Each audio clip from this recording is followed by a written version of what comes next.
Ngayon, ito, tingin ko, matutuwa kayo dito kasi kayo, marami nang rinireklamo dito in the past. And this is with regard to reblocking. Reblocking. I-explain ko anong reblocking kasi ito talaga, kinakagalit to ng lahat ng mga kababayan natin at naririnig ko na to, elementary pa lang ako. Okay? Simula pa lang na nagkaroon ako ng isip, naririnig ko na to. At sinasabi ng mga kababayan natin, bakit ba merong mga kalye na maayos naman na tinitibag, sinisira, tapos gagawin ulit. Hindi ba? Di ba usong-uso yan? All over the country yan. At ang dami ko nakikita dyan sa mga kababayan natin. No? Kahit tayo, lumaki tayo. Yan ay naririnig natin. Dekada na natin naririnig yan, di ba? Bakit ba ang DPWH binabakbak ang mga kalye na parang okay naman para lang gawin ulit? Di ba? Well, siguro, sa maraming pagkakataon, alam na natin kung bakit. Di ba? Okay. Kasi, pinagkakakitaan lang yun. Pinagkakakitaan yung pagsisira, pinagkakakitaan din yung paggagawa ulit. Correct? Okay. So, effectively now, I will be suspending all reblocking activities. No? Pinapasuspend ko and gagawa ako ng bagong department order on reblocking. Kasi tinanong ko yan dito. In-explain sa akin, sir, kasi meron iba, kailangan talagang i-reblock. Kasi sira na. So, okay, fine. Pero, kailangan may basis tayo at gawin nating transparent sa mga kababayan natin. Bakit tayo tumitibag ng mga kalye na mukha namang maayos pa? At bakit natin ginagawa yun ulit?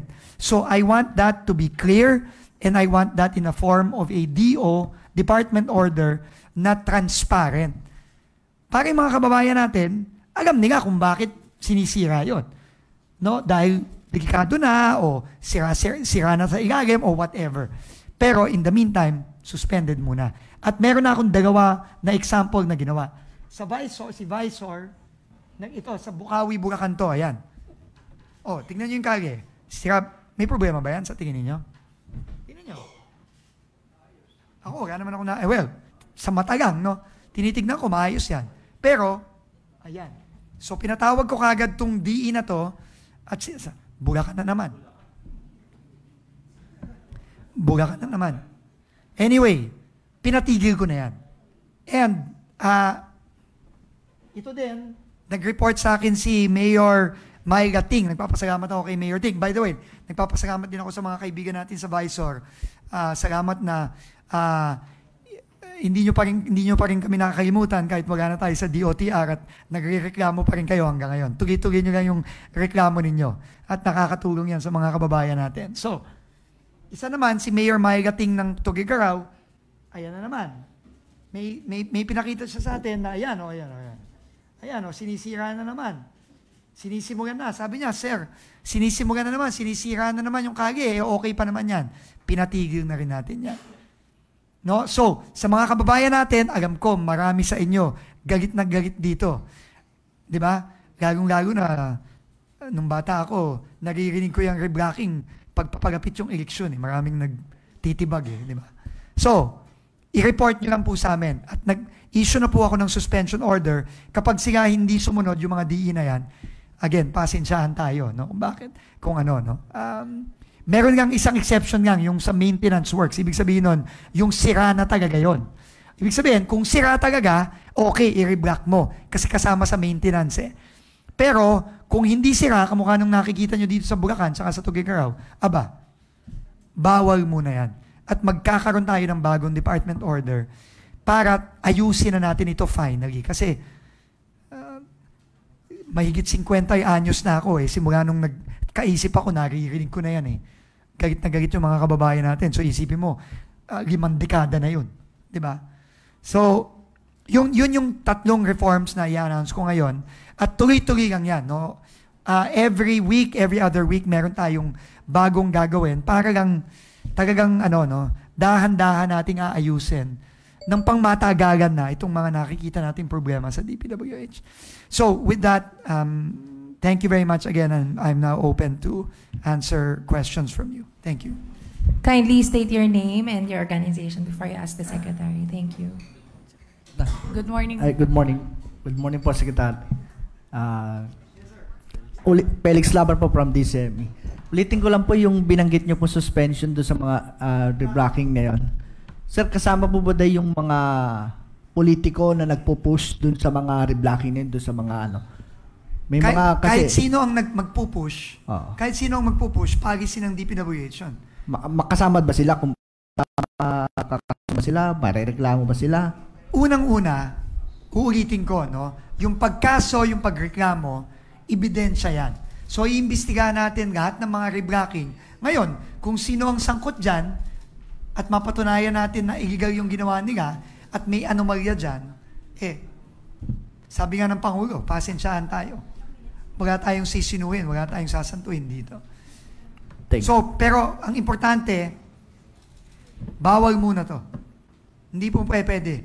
Hindi ako papayag na under our watch, itong ginagawang to na sa maraming pagkakataon, obvious naman kung bakit ginagawa to, pagpapatuloy. Hindi ko papayagan yan. At again, ulitin ko yung mga kababayan natin, kayong lahat sa media. Report kayo kagad pag may nakita kayo. Papatanggal ko kagad yung DE na yon dahil nag-violate siya ng direct violation yun ng utos. No? At ano yan? At hindi lang natin imbestigahan, pero ano yan, pasensyahan tayo dyan. Meron po ba tayong pagre-reportan kung saan po ba i-report yung... Padagan nyo nga sa social media ng DPWH para madali. Kamukha ng visor, pinadaga lang sa amin, tinag lang kami. Ganun lang kadali. Wala nang proseso yan. Report nyo lang, padaga kayo ng video, padaga kayo ng picture. Okay na yun, action na namin kagad yun. Dagdag ko lang po, Secretary. Kung minsan po may mga kasabay ng reblocking, may mga gawa din sa mga Maynilad. So nagsasabay yon na nagko-course tuloy ng baha, tapos disgrasya sa mga kalsada ng mga motorista. Okay, hindi covered syempre yung utilities dito, di ba? Okay. Pero makikipag-usap ako sa lahat ng water utilities. Maynilad, Manila Water, Prime Water, at iba pang mga water districts. Siguro i-review na, maganda yung point mo, i-review natin yung guidelines dito. Kasi tama kayo dyan. Minsan may nakikita tayo, may mga water companies na binabakbak, tapos iniiwan na nakabuka. No? Hindi pwede yun. So, bawal yun. So, aagamin ko, gagawa tayo ng stricter guidelines dyan. So, papareview ko na ngayon kay Yusek Rico yan. Thank you, Secretary. Salamat. Good morning, Sec. Isa Cotoner from Bombo Radio, Philippines. Sec, ask ko lang yung reaction nyo regarding dun sa sinabi ni Senator Gatchalian kahapon na dapat daw buwagin ang DPWH kasi mukhang matatagalan daw talaga ang pag-imbestiga dito at kailangan nga magkaroon na lang nga daw ng bagong ahensya. Unang-una, siguro nung first few days ko dito, I might have agreed with with Senator Win, no? And alam mo naman si Senator Win, out of the box mag-isip yan. Pero siguro unang-una kung bubuwag ka, ano nang mangyayari dun sa mga project na critical natin sa DPWH? Alam mo, critical ang role ng DPWH. Paano kung may masirang bridge? Ulit. O paano kapag may sakuna, may earthquake, ulit, may malakas na bagyo ulit, sino ang gagawa nun? So, hindi ganun kadali ang bumuwag. No? So, although na-appreciate ko yung out-of-the-box thinking talaga ni Sen Win, no? Pero, siguro ang hihingin ko na lang sa kanya at sa mga ibang mga legislators natin na hinihiling yon, siguro, bigyan nila tayo ng konting pagkakataon. Isang buwan pa lang naman tayo dito. At tingin ko, marami tayong magagawa na marireforma na hopefully hindi naman kakailanganin gawin yon. Pero uulitin ko, hindi porket magre-reforma tayo, ayusin natin ang departamento, hindi mananagot ang mga taga-DPWH na dapat managot. No, so, gagawin pa rin natin yun. Sabi ko nga, wala akong pakialam kahit maubos lahat ng DE tsaka RD dito. Kung lahat sila, may kasalanan, pasensyahan tayo. Pero, marami pa rin maayos na tao dito. Yun pa rin ang paniniwala ko. At kailangan lang natin talagang seryosohin ang pagpapanagot at kailangan nating seryosohin yung mga reformang talagang magse-safeguard at magpapabago dito sa ahensyang ito.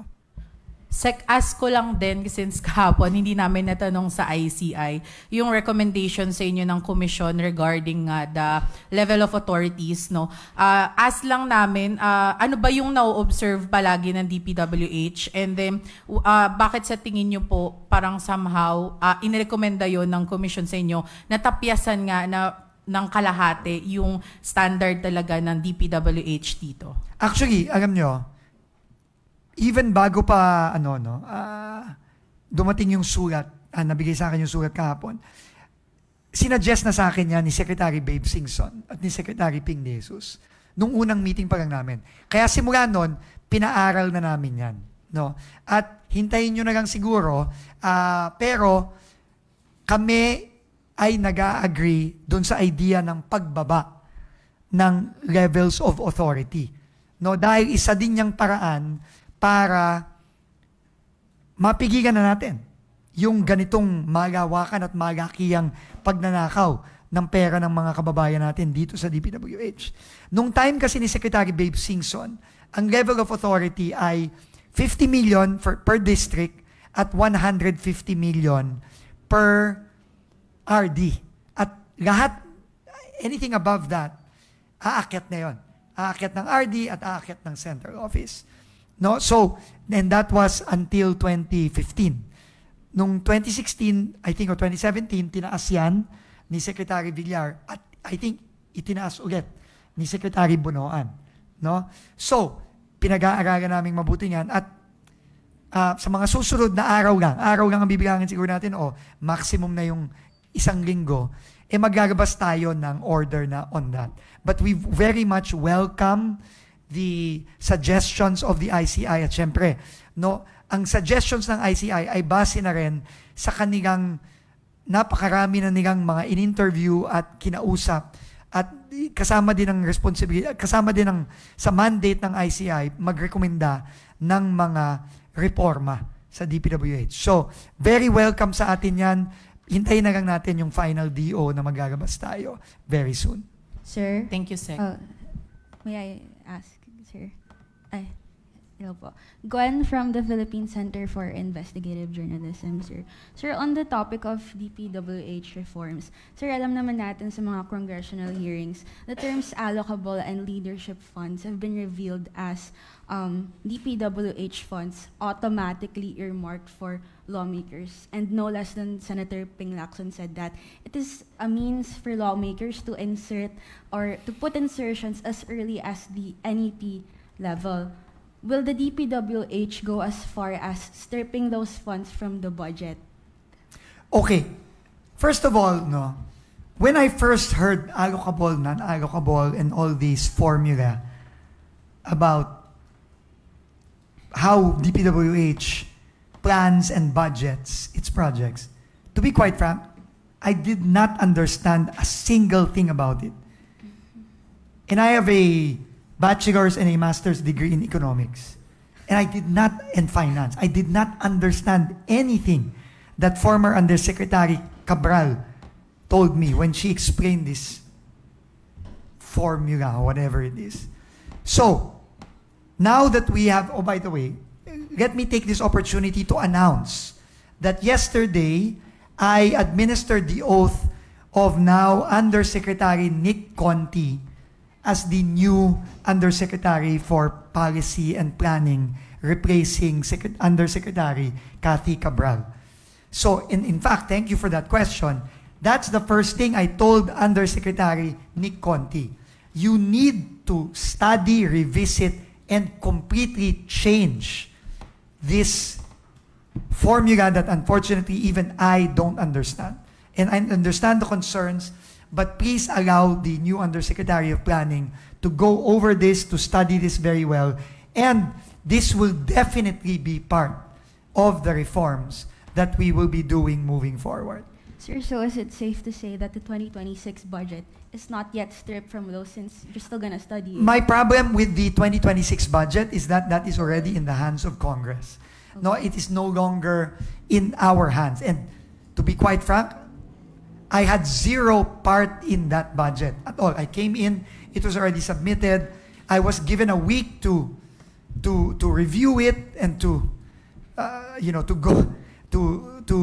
submit a new budget to take out flood control. And the only thing I really was able to do there was take out all the flood control, make sure that there are no completed or duplicate projects, and make sure that the projects there are all, they all have plans, programs of work. They're all certified by our local development councils, the RDCs, and all of that. No, but really, I mean, the 1 week that we were given to fix that, it's impossible. No, and we will now have to leave it to the wisdom of both the House and the Senate to sift through that budget. But whatever budget that is passed, we are mandated by law to implement, and what budget will be eventually signed, if signed at all, by the President. Because as you know, the President said, if he's not happy with the budget that the Congress submits to him, he will not sign it. Sir, and he would be even willing to live with a reenacted budget, the SONA. But for 2027, for moving forward, we're definitely going to review all these processes, all these formula, because this cannot continue. Sir, last on this topic, were you able to trace already kung kaninong administration nagkaroon ng allocable and leadership funds? Has this always been a part of the DPWH budget or? No. I have not been able to trace when this thing started. So I've also asked Undersecretary Conti, who started yesterday officially, to really look into that. It's believe me, I'm as confused as probably you all are, because I really maybe Undersecretary Cabral is smarter than me, no? Because I really could not understand all of this. Sir, super last. Yung No transparency portal, will that include the on-program appropriations? It will include all projects being implemented by DPWH from 2016 to 2025. Including those funded by the UA? Because Everything. All right. It will include everything. Okay, thank you. Every project that has been funded, bidded out, implemented, completed, ongoing, will be in the transparency portal. Thank you. That's a very important question.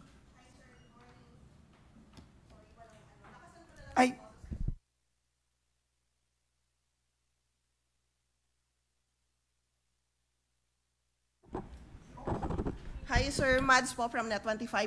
Sir, yesterday, may ilang mayor from Cagayan yung nagpunta sa DPWH requesting na sana maimbestigahan daw yung ilang projects sa Cagayan na 2022 pa nasimulan, pero until now, hindi pa tapos. Billions of pesos na raw yung nagastos.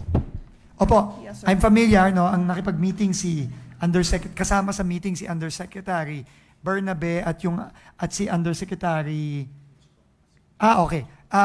Kasama si Yusek Bernabe kasi I think that time I was in ICI. We got all the documents from them and we will act on them. No, we will act on these complaints by the ilang mayors bang dumating? 4 mayors from Cagayan. Ang pumunta dito kasama si Mayor Ting.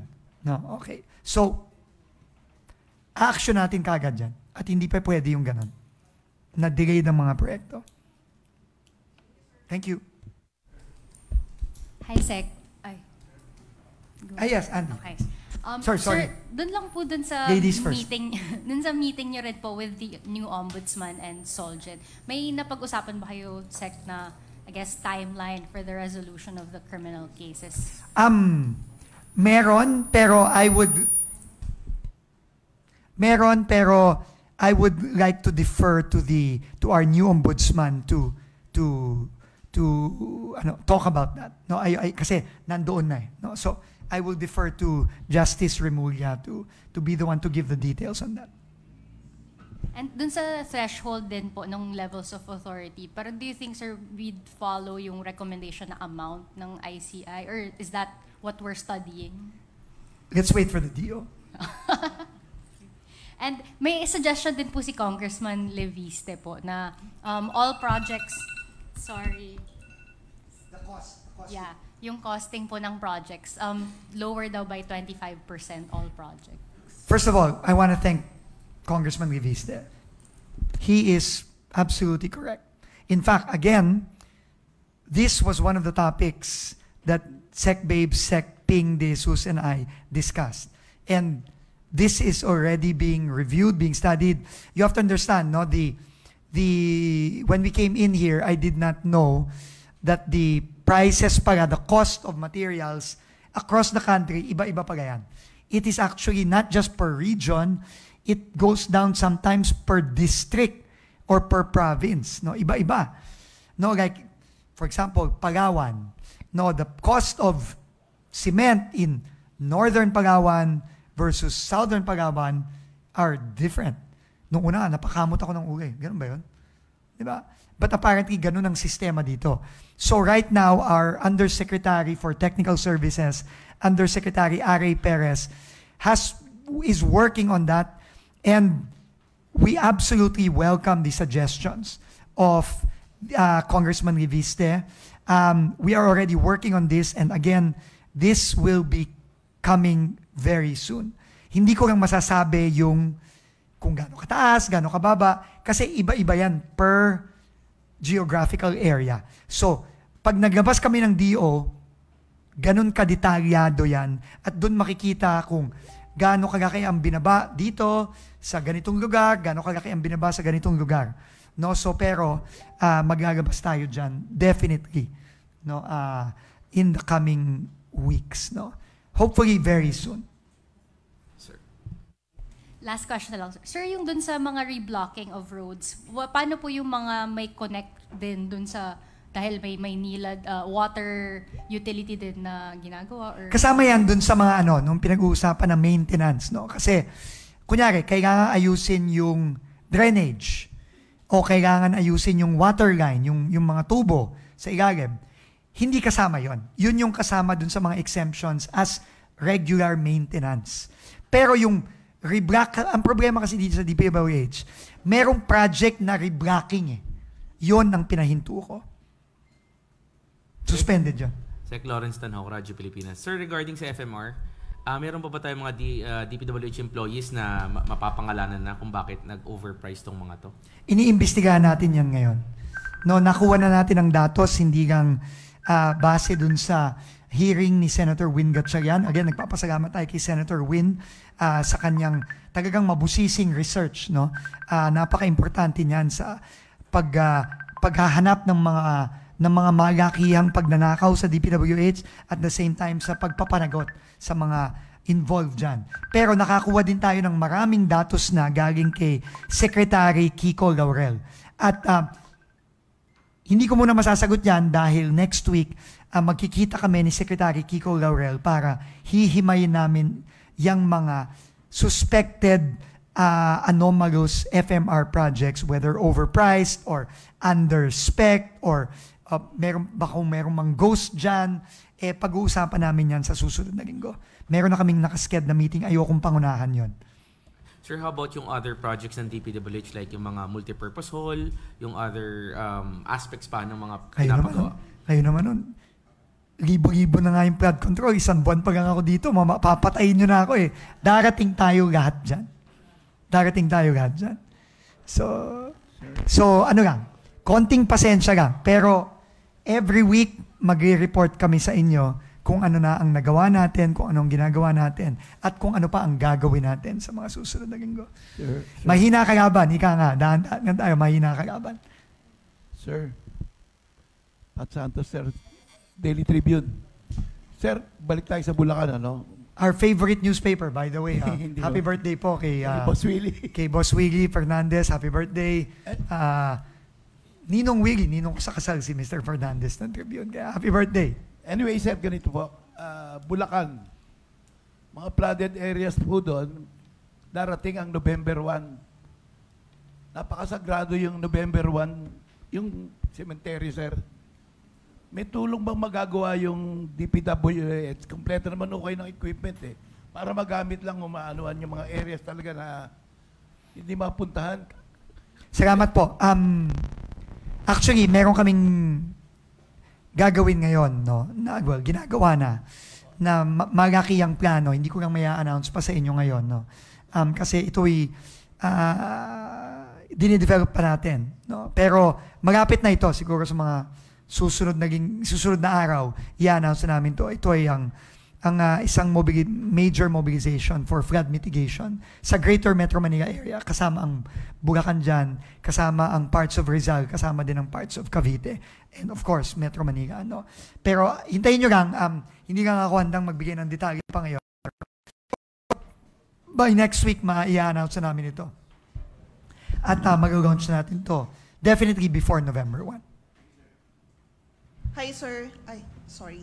Sir, regarding lang sa reblocking, sir, meron kaya tayong figures or rough estimate lang gaano kadami po yung projects na napatigil? Wala pa. Aagamin ko ngayon yan. Ilang projects yung ipapatigil na natin o napatigil na natin.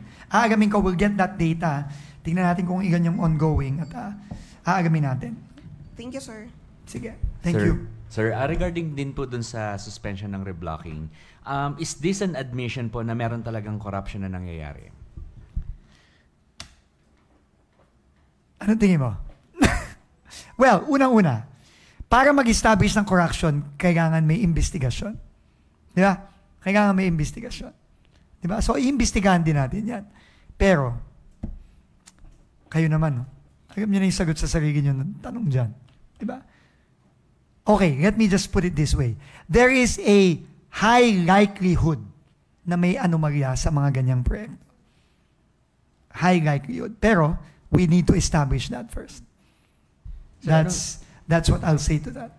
Sir, ano naisip niyong safeguards to prevent those things? Pag naglabas tayo ng final na department order on reblocking, nandun na rin yung safeguards doon.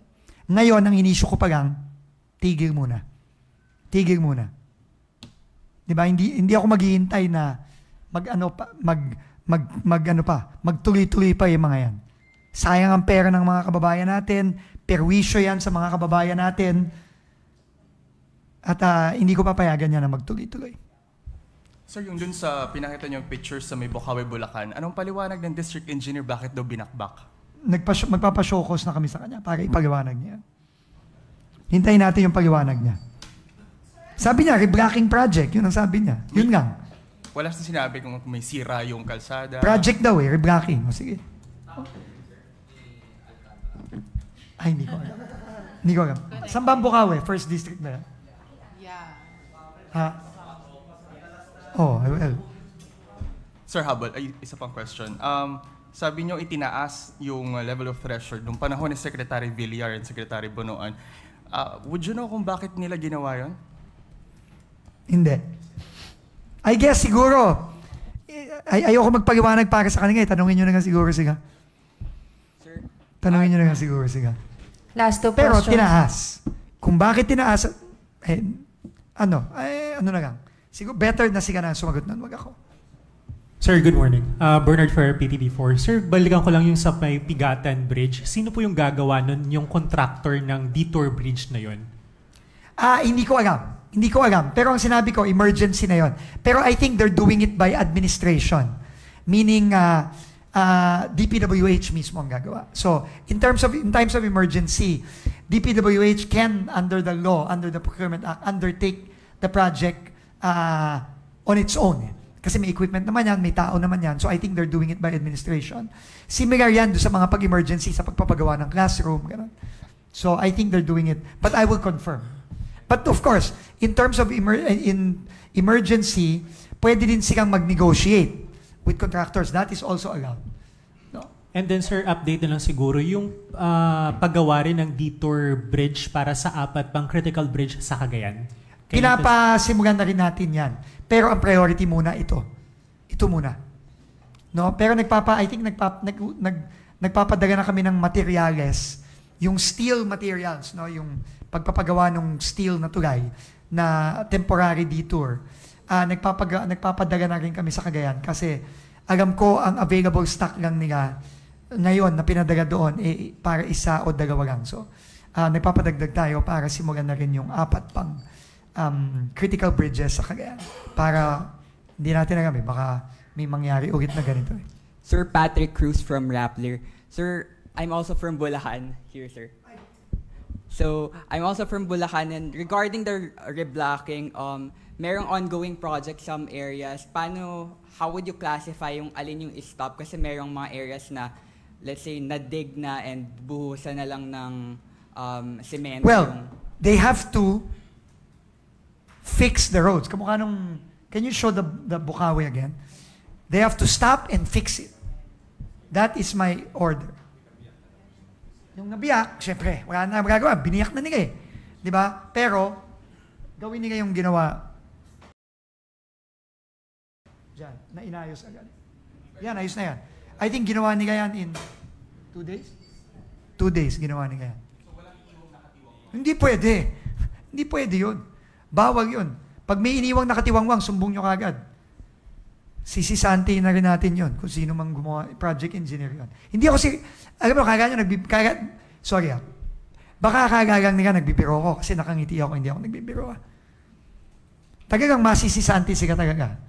Pagka hindi sila sumunod dito at nagtuloy-tuloy sila, kahit na pinasuspend ko na, o kaya hindi nila, iniwan nilang nakatiwangwang dyan, tapos maaksidente yung mga kababayan natin. Pasensyahan tayo dito. Talagang masisisanti sila dyan. Makakasuhan pa sila. So, please, hindi ibig sabihin nakangiti ako dito, nagpapatawa ako dito na ayos. Hindi ako seryoso. Kung gusto pa nilang dito. Seryoso ako dito. Sec, clarify ko lang po doon sa reblocking. National road, kasama po ba yung mga secondary road, tertiary road? Lahat. Basta reblocking. Lahat. Sir, last na. Go ahead. Regarding dun sa recommendation ng ICI, I think you seem to welcome that proposal.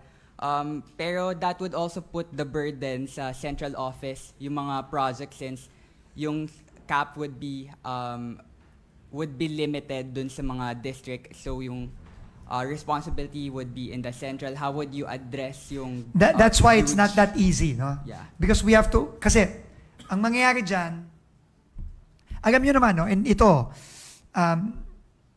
talaga, frustration ko to, no? Very decentralized kasi yung DPWH, di ba? So, parang yung mga DE tsaka RD, yung mga DEO tsaka RDO, parang yung mini na DPWH, di ba? May sarili silang bidding, may sarili silang implementation, may sarili silang back, etc. Di ba? Pagka binaba yung threshold, syempre, yung mga project na malalaki, aakyat-akyat yan, di ba? So, ang tanong dyan, kakayanin ba? Gagawin na ng central office. So, yan ang kailangan pag-aralan. No? Pero, kampante ako na pwede namang gawin. Pero, hindi pa lang ako makapagbigay ng detalye sa inyo ngayon kasi nga, ginagawa pa yung, dinadraft pa yung department order. So, makikita natin lahat yan sa bagong department order na kasama na rin yan sa reform package na gagawin natin in the next few weeks. That's all for today. Thank you so much. That's it? Talaga? Sec, may Walang magtatanong sa akin. Sec, pahabol. Walang magtatanong sa akin tungkol dun sa sinabmit ko sa ICI kahapon. Sec, wait. Wow, wala ba? Yun ang in-expect kong unang tanong nyo. Ha? Pahabol, Sec. Wala? Sec, may you have to go na because you have to cover the OTR. Sec, may phone-in question lang. Habol lang. May phone-in question Phone-in lang. question. Okay, wait lang. Yung sa GIP project daw ay sa GIP project, meron na daw po ba kayong investigation regarding dito? Ano yun? Sorry. CPAG project pala. CPAG under the budget. Tapos, meron na po ba kayong nakikitang anomalies dito? For instance, overpriced route? Again, guys, mahina kagaban. Wala pa. Wala pa. But I think the CPAG is one of the convergence items that was flagged by UP and CPAG, if I'm not mistaken. Ito ba yung mga shadow flood control? Yan ba yan? Yung 115 billion, I think kasama yan doon. Tama ba? Wala pa. No, wala pa. Pero yun, we will get there. But mahina kagaban. Nakita nyo ba kung gaano karami yung mga project na sinamit natin kahapon. No? So, but anyway, just to address that report. That report was submitted to ICI, consolidated by Yusek Ato Bisnar Yusek Rafi Torgano, in coordination with the reports of the PNP, the AFP, and the DepDev. No? So pinagsama-sama yon at yun yung initial, ulitin ko, initial report. Sinabit yon para meron ng datos ang ICI. Ngayon, ang request ko lang, hindi ako makakasagot na ng detalye. Kaya hinihintay ako actually magtanong kasi meron na akong sagot doon. Ang sagot ko, hindi ako makakapagbigay ng detalye anymore doon sa nasabi namin ni Attorney Brian kahapon. Dahil sinabmit na namin yon sa ICI at pabayaan to ICI to make the necessary announcements to the media, and I was informed that they will be announcing the information very soon in the next few days. No? So I will leave that na to ICI. So hintayin nyo na lang yan. Yung mga detalye, etc., kung saan, etc. No? Sir, follow-up lang doon. Given Okay, na, tapos na. ano po, That's it. Sir, kung mga PNP, AFP, yung mga nag-i-inspect po ng projects, like, meron ba tayong binigay na guidelines for them? Like, how do they know yung, ano ba yung substandard, ano yung mga... Hindi. Meron silang guidelines na nakuha with our undersecretary, si Undersecretary Bisnar, and at the same time, during the time that Mayor Magagong was still special advisor. So, yun yung essentially nagsimula nun. No, kasi imposible eh. These are thousands and thousands of projects. So we really need the help of, especially of the PNP and AFP. And I will leave that to General Asurin to discuss, and Attorney Brian to discuss with the media at the appropriate time. Okay? Good morning, everyone. We'll just be giving a few updates on very important matters that we wanna inform you and the public about. Number one, I think we will continue to work with the ICI and now with our new Ombudsman Boying Remulla. I was with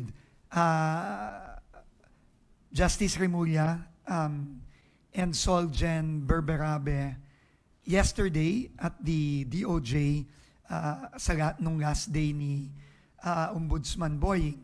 At nag-alignment meeting kami about the cases that have already been filed with the Office of the Ombudsman, as well as future steps in the next few days and weeks para tuloy-tuloy po yung ating coordination, not only para panagutin yung mga dapat managot dito sa pagnanakaw ng pera ng mga kababayan natin dito sa DPWH, kundi pati yung ginamit nga na term ni Solgen Berberabe, yung restitution, yung pagbabalik ng pera ng mga kababayan natin. So, yun ang dalawang bagay na talagang hindi natin tinitigilan ng pagtutok kasi yun ang pinaka-importante, no? Katulong na rin ng ICI. So, nag-usap kaming tatlo kasama ng ating mga undersecretaries ng ating team nila Yusek Bisnar, Yusek Torgano, Yusek Berberabe, at meron na kaming way forward. At sa mga susunod na araw, susunod na linggo, meron kaming mga gagawing mga importanteng announcement tungkol dito. No? Pero, gusto ko na rin i-announce muna ngayong araw, bago tayo magsimula nung press con natin, yung pagpipirma natin ng mga agreements with 3 critical agencies. No? Kasama ito sa pagpapabilis ng pagbabalik ng pera ng mga kababayan natin. In the coming days, I think lahat next week, Yusek Rico, we will be signing 3 memoranda of agreement with the AMLAC, with the Insurance Commission, and with the Philippine Competition Commission. Alam naman natin na in-announce namin nung nakaraang mga linggo na nagkaroon na ng maraming mga meeting at pag-uusap kung paano natin mapapabilis ang pagbabalik ng pera ng mga kababayan natin. Nagsimula yan sa AMLAC. I think ngayong araw, o kahapon, nag-announce na ang AMLAC ng pang-5 freeze order na nakuha nila from the Court of Appeals. To date, I think 1,600 na yung accounts na na-freeze. Mahigit 4 na billion na in value sa mga accounts na yan ang na-freeze. Pero madadagdagan pa yan dahil dun sa 5 freeze order kahapon. So lahat yan, pinagtutulungan natin with AMLAC. Pero next week, magkakaroon na tayo ng agreement with them, no, na formal para kumbaga gagawin na nating mas structured at mas klaro yung ating mga steps na gagawin. Pero kahit na napansin nyo naman, kahit wala pang agreement, agad-agaran tayong umaksyon together with AMLAC. Nagpapasalamat ulit tayo kay Governor Eli at kay ED Matt dahil mabilis silang kumilos. Kung maaalala ninyo, parang 1 week pa lang after natin final yung first case natin sa ombudsman, meron na kagad initial freeze order. So makakaasa kayo na dahil dito sa agreement na pipirmahan natin with AMLAC next week, bibilis pagalo yung ating pag-freeze at pag-uusapan na rin natin, kasama sa pag-uusap namin kahapon ni Ombudsman Boying at ni Solgen Berberabe,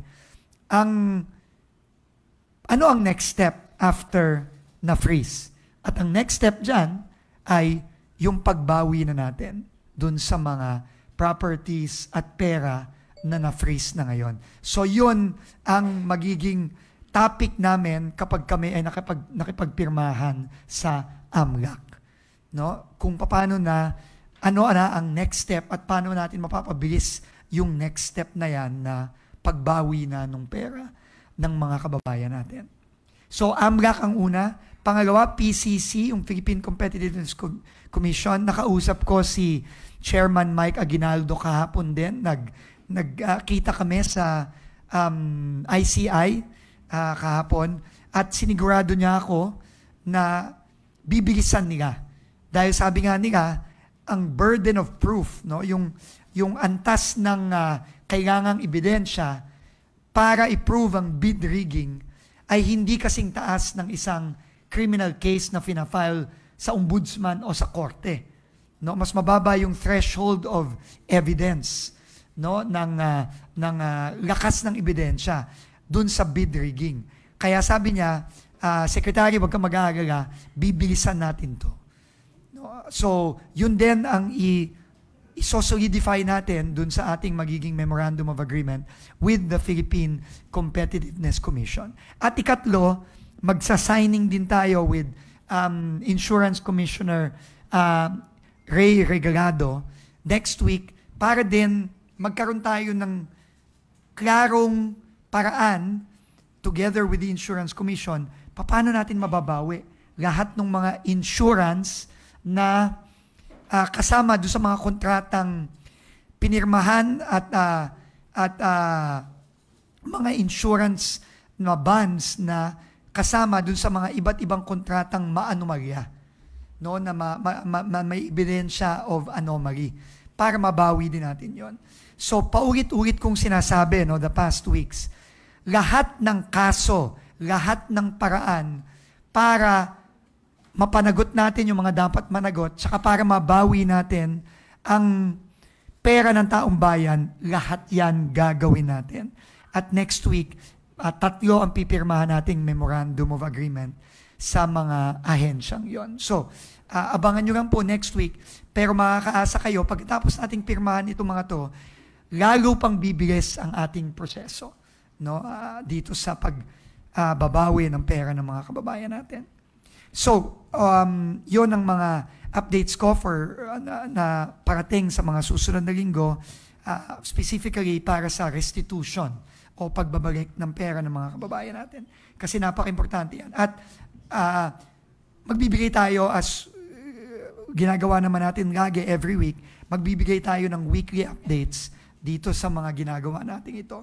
Para mga kababayan natin, alam nila every step of the way kung ano ang ginagawa natin at ano, mas importante doon, ano ang resulta nito mga ginagawa natin.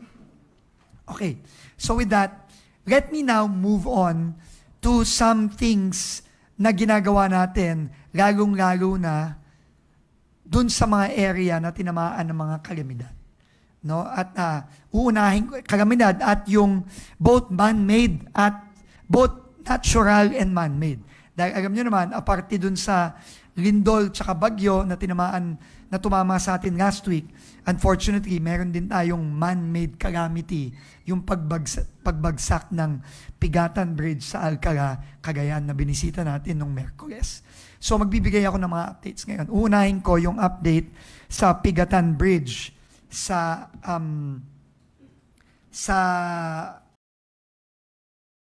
Cagayan. Alcala, Cagayan. So, unang-una, 3 ang ating naging immediate na solusyon. Hiwalay pa ito dun sa investigasyon natin kung ano ba talaga nangyari at kung meron bang dapat na managot. No? Dahil hindi lang basta-basta naman yan dahil nag-overloading, marami pang ibang posibleng dahilan. Kasama na dyan yung retrofitting, yung maintenance, at pati na rin yung lack of controls sa pagdaloy ng trapiko dyan. No? So, kailangan yon imbestigahan natin. Pero mas importante para sa amin, yung solusyon. Kasi napakalaking problema nung nangyari sa Pigatan Bridge. No? Sabi nga ng Pangulo natin, paulit-ulit niyang sinasabi sa akin, nung sinabi ko sa kanya, papunta ako ng Cagayan, harvest season ngayon, Secretary, sabi ng Pangulo. Yung pagbiyahe ng mga palay at mais, galing sa Cagayan Valley, papunta sa Central Luzon, papunta sa Metro Manila, papunta sa Southern Luzon. Critical yan para sa bigas natin, ng mga kababayan natin. At critical din para sa mga poultry at iba pang mga farms na nangangailangan ng mais. No? So critical yan at kailangan bilisan ng solusyon. So meron tayong 3 solusyon. Ang unang-una, yung nakikita nyo sa likod nyo. No? Immediately, kahapon, Huwebes kahapon, nung Wednesday nandun tayo, nag-mobilize na tayo ng pagpapagawa ng detour bridge na magsaserve as another bridge katabi ng Pigatan Bridge para immediately makakatawid na yung mga kababayan natin. Ito ay a 40-ton bridge. Mas mataas pa ang kapasidad nito kaysa dun sa bumagsak na tulay na 18 tons lang. No? So, at inassure ako ng ating mga tao na kaya nilang gawin ito in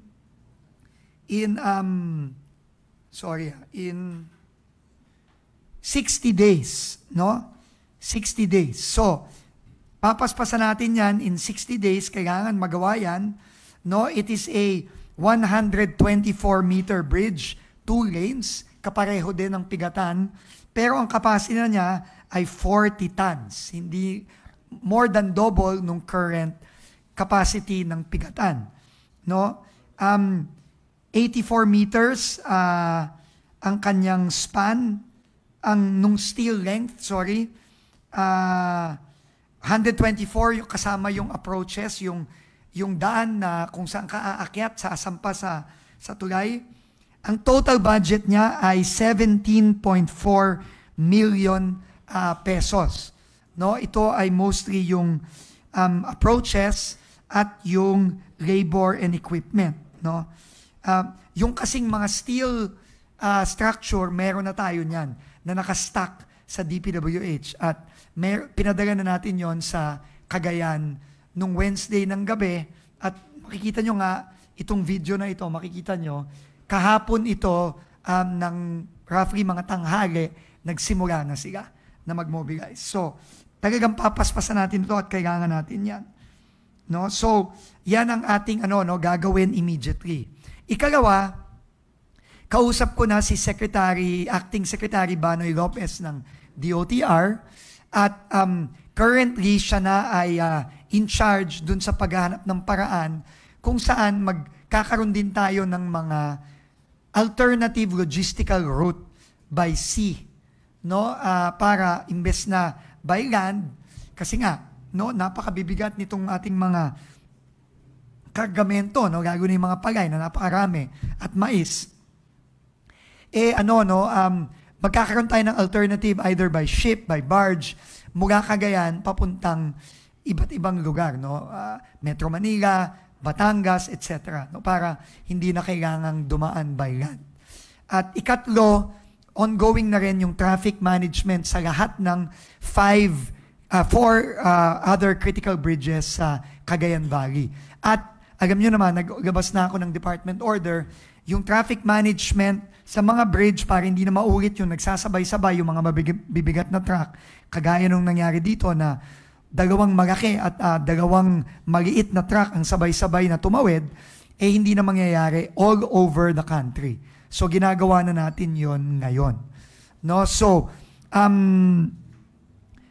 makakaasa kayo, ayon na rin sa direktiba ng Pangulo natin, na tuloy-tuloy tayong pag-implement at papaspasan natin ang pag-implement sa mga solusyon na ito para naman matulungan natin ang mga kababayan natin sa Cagayan Valley, lalong-lalo na yung ating mga farmers. So yon, no? We will keep you updated on this and we will give you weekly progress reports dito sa ginagawa natin sa Pigatan Bridge sa Alcala, Cagayan. Okay, next. Yung sa earthquake, mag-update lang ako dun sa ating mga 10 cities, no? Masbate muna pala. Sa Masbate, ang priority natin ngayon, ayon na rin sa request ni Secretary Sani Angara, is pinapaspasan natin yung reconstruction at repair ng mga eskwelahan. Roughly 800 classroom ang nasira, no? Dahil sa bagyo. Iba't iba ang extent ng damage. May mga major, may mga minor. So ginagawa na natin lahat yan sabay-sabay ngayon.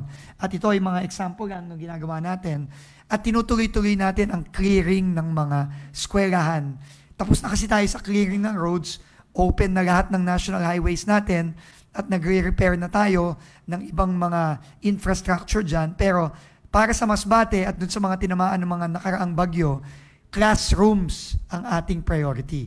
Kasi sabi nga ni Pangulo, kahapon lang magkasama sila ni Secretary Sani Angara sa event ng mga teachers, sabi niya, kailangan bumalik na kaagad sa paaralan ng ating mga estudyante. Kasi sobrang dami na nilang na-miss na school days. No? Hindi lang dahil sa bagyo, kundi marami pang mga ibang sakuna. So yan ang ginagawa natin ngayon. Dati kasi, no, alam nyo naman, medyo nagreklamo si Secretary Sani Angara nitong mga nakaraang buwan dahil nga sa quality at speed ng repairs ng mga eskwelahan ng DPWH. Alam niyo naman, DPWH ang in charge sa pag-repair at pag-build ng mga classrooms. So, nag-express siya ng frustration si Secretary Sani. So, nung kami nag-meeting, ang ipinangako natin sa kanila, Sec Sani, hindi lang natin gagandahan ng quality ng pagpapagawa at sisiguraduhin na up to the standards yan ng DepEd. Kung hindi, bibilisan natin hindi lang ang repairs, kundi pati ang construction. So, yon ang ginagawa natin ngayon sa Masbate. Aparte dun sa pagkiklear natin ng ating mga classrooms na talagang binayo nitong napakabigat na bagyo a week and a half ago. So, next natin is Cebu na. No? So sa Cebu, ito na yung latest images ng ating tent city sa Cebu. 100 tent na ang naitayo at may 80 ng mga pamilya na nakatira dyan ngayon. Nandyan na rin, recently bumisita dyan si Secretary Rex Gatchalian. Nagpapasalamat tayo sa lahat ng ahensya ng gobyerno, especially ang DSWD, no? Kasi sila ang nagpo-provide ng essential food and water, no, dyan sa ating tent city. No, at uulitin ko ang pasalamat natin kay Chairman Dick Gordon, kay SecGen Gwen Pang, at sa lahat ng mga volunteers ng Red Cross dahil napakabilis nilang nagawa ito at hindi natin ito magagawa kung wala sila. No, at nandyan na rin si Secretary Ping Aliling, nagsisimula na rin tayo magtayo ng mga container housing vans, no? Diyan sa iba't ibang lugar sa Northern Cebu. Nagpapasalamat din tayo sa DOE at sa NEA, kay Secretary Garin at kay Admin Nani Almeda, dahil meron ng kuryente dyan sa 10 cities natin, sa Medellin at sa Bogo. No, may kuryente na dyan. At in fact, sabi sa akin ng NEA, maglalagay din sila ng charging station tent para sa mga cellphone ng ating mga kababayan na nandyan ngayon. Nandyan na rin yung mga portable showers, CRs, nandyan na rin yung mga gamot at medical services na galing sa DOH at galing sa Philippine Red Cross. Uulitin ko, ang sabi ng Pangulo, bilisan yan dahil ayaw niya na may nakikita siyang mga kababayan natin na natutulog sa kalye, sa daan ng kalye, na napaka-risky, delikado, at ayaw din niya yung gumagawa lang sila ng mga makeshift. Kailangan may dignidad naman at maayos at kumpleto ang serbisyo ng mga kababayan natin sa Northern Cebu. So yan ay minamadali natin. Magpapakita din ako ng videos ng Medellin. No, ito yung ongoing na ginagawa. Ito naman sa Medellin, 66 tents na. At I think nag-start na mag-move in. Wala pa lang tayong final current head count or count ng ating mga families na nandyan, pero 66 tents na rin in Medellin. No? At tinatayo na rin yung San Remigio at iba pang lugar sa tulong ng DSUD. So tuloy-tuloy tayo sa ating efforts dyan. In the next few days, siguro early next week, magbibigay naman ako ng update. At ako mismo ay babalik ng Cebu next week, I think on Thursday, if I'm not mistaken. Babalik ako ng Cebu next week para naman tignan ang rehabilitation at repair ng mga roads and bridges sa Cebu, lalo na sa Northern Cebu. So, yun. No? So, okay. So, yun ang updates natin. No? Sorry, on schedule na rin. Alam ko, I said that I would go to Region 8 this week, pero meron kaming importanteng meeting lang ni General June Azurin today ulit. No? Follow up to nung aming meeting with the ICI kahapon, and I'm happy to take some questions on that later on. Meron nga kaming critical na meetings ngayon dahil sabay na kaming, may mga sabay kaming mga schedules ni General Azurin na ayusin namin. Pero yung mga schedules na yon i-move namin for this coming week. No, meron kaming mga, sasabihin ko din by Monday siguro kapag na-finalize na namin yung schedule namin ni General Azurin today. No? So, gusto namin nga coordinated lahat ng aming galaw. At, walang mga galaw na hindi alam ng ating bagong special advisor at ng ICI. So, finally, ito very important to, no? Alam ko na lahat tayo ngayon ay talagang nakafocus sa pagpapanagot sa mga taong nagnakaw ng pera ng mga kababayan natin. At tama lang yon. Walang pwedeng pagbabago kung walang mananagot. From top to bottom. Sabi ko nga sa isang interview ko, sa several interviews ko in the last couple of weeks, kung walang mananagot from top to bottom, naglolokohan lang tayo dito.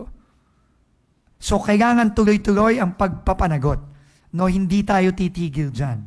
Pero, ang kakambal niyan, yung mga reforma at pagbabago na kailangan gawin natin sa DPWH. Kasi, totoo, kailangan may managot. Hindi lang dahil kailangan nilang managot at dahil kailangan maibalik ang pera ng mga kababayan natin. Pero yung pananagot, kasama din yan sa pagsisigurado natin na hindi na mauulit to. At isang paraan para hindi mauulit ito is para matakot ang lahat ng kawani ng DPWH at ang iba pang mga opisyalis ng gobyerno na kasabwat dito sa talagang unprecedented na pagnanakaw ng mga kababayan natin. So we will need to do that. But we will also need to initiate and propose and institutionalize reforms dito sa DPWH. At yan ay dahan-dahan na nating gagawin. No? And these reforms are meant to ensure na sana wag nang maulit ito. Of course, wala namang 100%, walang sigurado. Pero, kailangan gawin na natin ito ngayon. And ito tingin ko ang magiging lasting legacy ng ating Pangulong Bongbong Marcos. Itong mga reformang ito at yung mga mananagot sa mga susunod na buwan at susunod na linggo at susunod na buwan. So, I will announce a few reforms today. Okay? So, the first reform is a transparency reform measure. Ito ay kasama sa mga pinag-usapan namin ni Secretary Babe Singson at ni former Secretary Ping De Jesus. Itong Citizens Participatory Audit. No? Ang ibig sabihin nito at parang, hindi ko alam, parang nakaligtaan na o nakalimutan ata ito. So ito ay i-institutionalize natin via a department order, no, that I have already signed. No, I will release this department order to you after this press conference. And essentially, ang sinasabi lang nito, kahit na anong civil society, all civil society organizations across the country, whether national or local, will participate in the audit and monitoring of all DPWH projects from the time they are bidded out up to the time that they are implemented and completed eventually.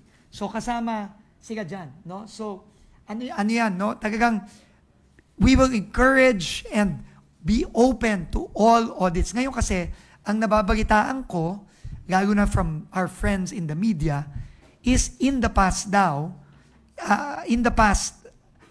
napakahirap daw kumuha ng impormasyon sa DPWH. Totoo ba yun? Oo. Totoo, di ba? So, isa ito sa mga first steps natin para mapadali. In fact, may mga nagsasabi nga sa akin dito na pag may kinakausap daw na DE o RD o ASEC o Direktor o USEC, ang lagi daw tanong, ay, hindi pwede. Ay, o kaya, sasabihin sa inyo, ay, hahanapin namin. Pero, ilang buwan na yung nakalipas, wala pa rin. Totoo ba yun? Oh, totoo. So, this is the first step. Okay? Na we will encourage open information. At in fact, in the next couple of weeks, we will also be doing, in-announce ko na naman ito dati, yung transparency portal natin, malapit na. No? Meron na lang ako mga konti pang dinagdag, pinapadagdag, na tingin ko lahat kayo, lalo na yung media, pati na rin yung ating mga kababayan, lahat, matutuwa dahil talagang mapapadali ang pagkuha ng impormasyon na from now on sa DPWH. At ito, tingin ko, pag ginawa na natin to, hindi na ito mababago at hindi na ito mababawi.